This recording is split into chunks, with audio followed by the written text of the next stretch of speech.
गुरु प्यारी साध संगत जी, राधास स्वामी। प्यारी साध संगत जी, जीव पर सत्संग का और संगत का बहुत गहरा प्रभाव पड़ता है। हम अच्छे लोगों की संगत में अच्छे और बुरे लोगों की संगत में बुरे बन जाते हैं। व्यवहारिक जीवन में देखते हैं कि अगर हम चोरों, नशा करने वालों, जुआरियों आदि की संगत में रहते हैं तो हमारे अंदर भी वैसे संस्कार और वैसी आदतें पैदा हो जाती हैं। जब बच्चा बड़ा होकर घर से बाहर पाँव रखता है तो माता पिता उसे सबसे पहले बुरे लोगों की संगत से बचने का उपदेश देते हैं। अब ये बात बच्चों पर निर्धारित करती है कि वो उस उपदेश को मानते हैं या नहीं मानते। ऐसा ही कुछ उपदेश संत महात्मा भी देते हैं। गुरु रामदास जी कहते हैं, गोविंद जियो सत्संगत मेल हर ध्याइये। आज की जो साखी है प्यारी साध संगत जी, कैसे एक घड़ी की संगत हमें उस परमात्मा की दरगाह में लेकर जाती है, इस पर आधारित है। एक बार एक शाहूकार का नियम था कि वह अपने असामियों से सूद दर सूद लिया करता था। एक दिन वह गांव में किसी गरीब किसान के घर अपने पैसों की वसूली करने गया। ब्याज कम करने के लिए किसान ने बहुत जोर लगाया, पर शाहूकार ने एक ना सुनी। उसके बछड़े, बछड़ियाँ और जो अनाज था सभी ब्याज में गिन लिया, एक कौड़ी तक ना छोड़ी। किसान ने दिल में कहा, अच्छा लाला, अब जा और अपना बिस्तरा अपने आप उठाकर ले जा। शाहूकार मजदूर ढूंढ रहा था, क्योंकि किसान ने उसके इस व्यवहार के कारण उसे कोई मजदूर लाकर नहीं दिया था। अब गांव में मजदूर कहाँ से मिले?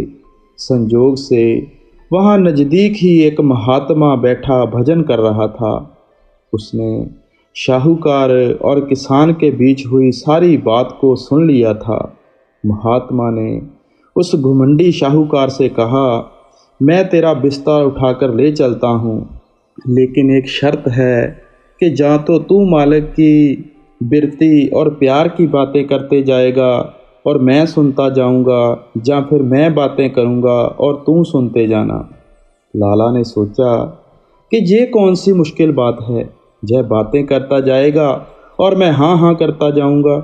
महात्मा ने उसका बिस्तर उठा लिया और प्रभु प्रेम की बातें करते हुए चल पड़ा।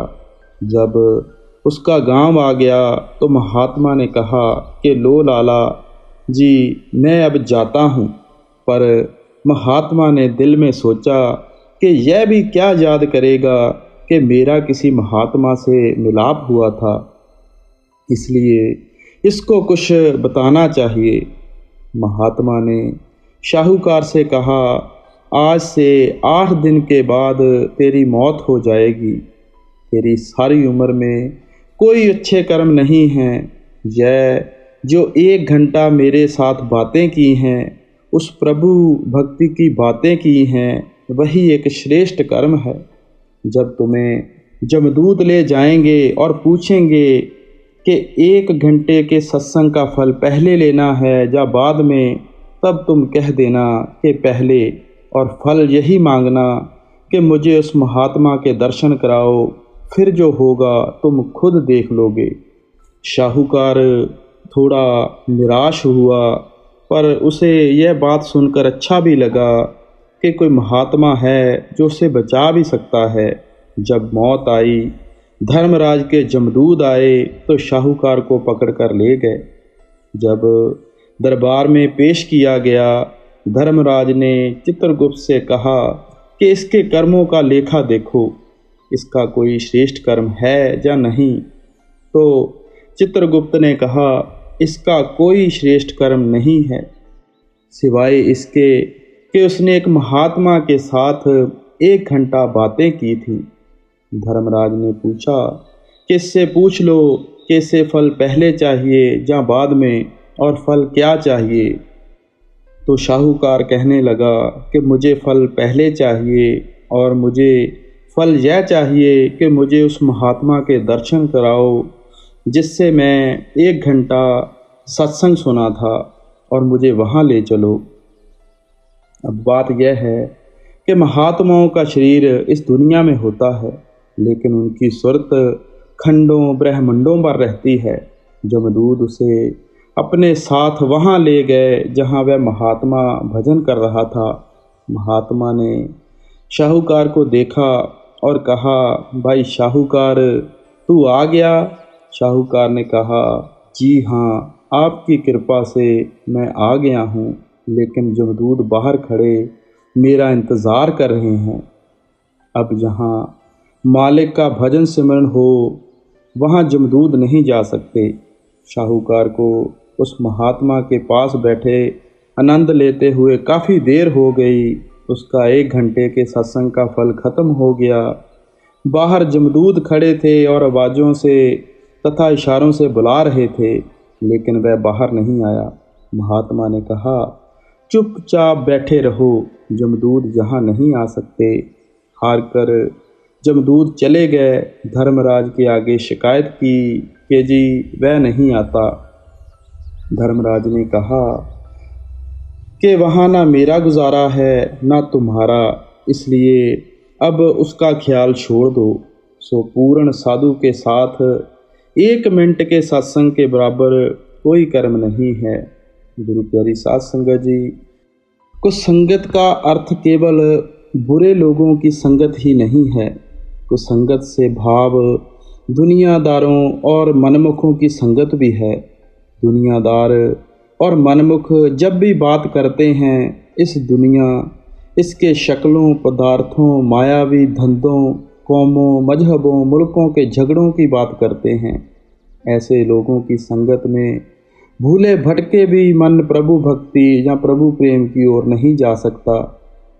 जैसे काजल की कोठरी में जाने से काजल का दाग लग जाना स्वाभाविक है, इसी तरह मनमुखों की संगत में मन पर माया की मालिन्यता का प्रभाव होना स्वाभाविक है। फारसी की कहावत है, हर कह काने नमक आयद नमक शब्द, जानी जो कुछ भी नमक की खान में जाता है नमक बन जाता है। दुर्जनों की संगत में जीव प्रभु को भूल जाता है, उसका प्रभु के नाम की ओर ध्यान नहीं जाता और वह कई प्रकार के पापों और विकारों में लिप्त हो जाता है।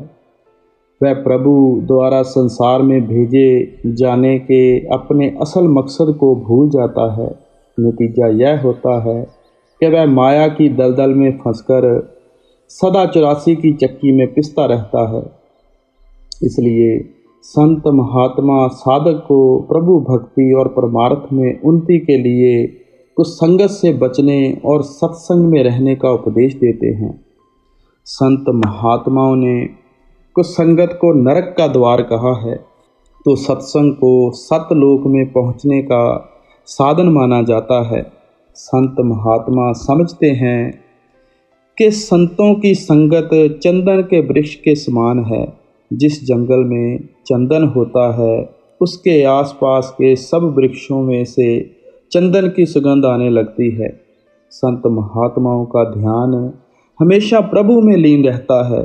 संत महात्मा प्रभु प्रेम और प्रभु भक्ति की साक्षात मूर्त होते हैं। उनके अंदर से प्रभु प्रेम और प्रभु भक्ति की ऐसी अलौकिक किरणें निकलती हैं जिनका उनकी संगत में आने वाले हर जीव पर प्रभाव पड़ना स्वाभाविक है। इसलिए संत महात्मा हमें प्रभु भक्ति और प्रभु प्रेम से दूर ले जाने वाले लोगों की संगत से बचने और ऐसे प्रभु भक्तों की संगत खोजने का उपदेश देते हैं, जिससे हमारा ध्यान प्रभु भक्ति और नाम की कमाई की तरफ जाए। सो गुरु प्यारी साध संगत जी, आज की साखी से हमें यह सीख मिलती है कि सत्संग से हमें क्या लाभ होता है, पर शर्त यह है कि उस सत्संग पे हम अमल कितना करते हैं। जो भी हमें सत्संग में और साधु संत महात्मा समझाते हैं उस पर अमल करना है, गौर करना है। तब हम जाकर ना तो कभी जमदूतों के हाथों से परेशान होंगे और उस प्रभु के घर में जाकर आनंदमय जीवन व्यतीत करेंगे। सो हमें भी चाहिए अपनी संगत को अच्छे तरीके से साधु संत महात्माओं की कमाई में लगाएं। तो मौजूदा सरकार बाबा जी की तरफ से सभी को आशीर्वाद प्यार। राधा स्वामी जी।